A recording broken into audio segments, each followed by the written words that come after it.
what we are trying to do with this project is to get a really good understanding about how people are interacting with plastic, and we're looking in particular at plastic food packaging.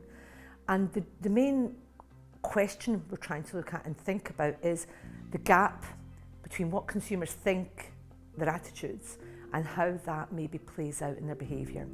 So it's called the consumer attitude behaviour gap. But what's interesting about the way we've approached it is we're looking at households and consumers, but we're also talking to all the actors in a supply chain. So we're talking to brands, we're talking to retailers, we're talking to waste management companies, and we're trying to get this really holistic view on what happens with food plastic packaging and where the consumer is in that.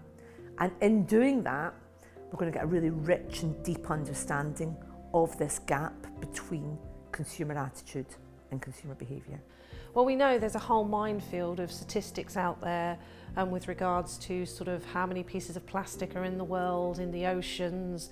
You know, we're having studies that are actually showcasing that we all have plastics inside of us. But what we have done unintentionally is demonise this material. And this material, there's lots to be celebrated about too. Not all plastics are made from fossil fuel-based materials. Not all plastics don't have the ability to be composted. And these materials mean different things for different people. So for example, if we take the food sector, which is what the PPiPL project are looking at, you know, plastic actually can mean, or the value of plastic can be around food preservation. It can be around, you know, sort of reducing our environmental impact through logistics. It's a lighter material to transport our food, and some might argue that would reduce CO2, our carbon footprint.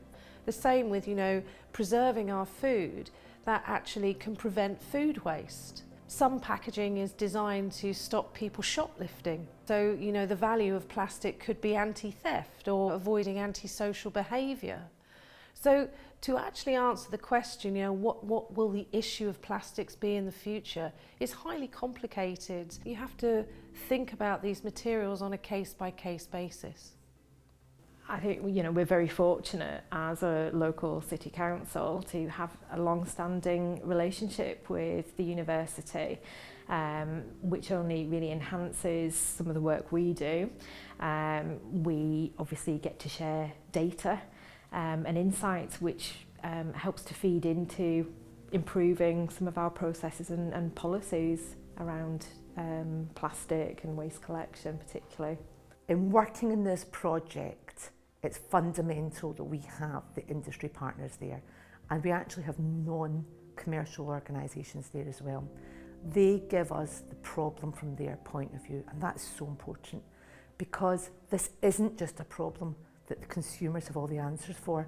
We are reliant on industry, we're reliant on the retailers and the infrastructure, we're reliant on the waste management organisations to help with this infrastructure issue. So it's critically important.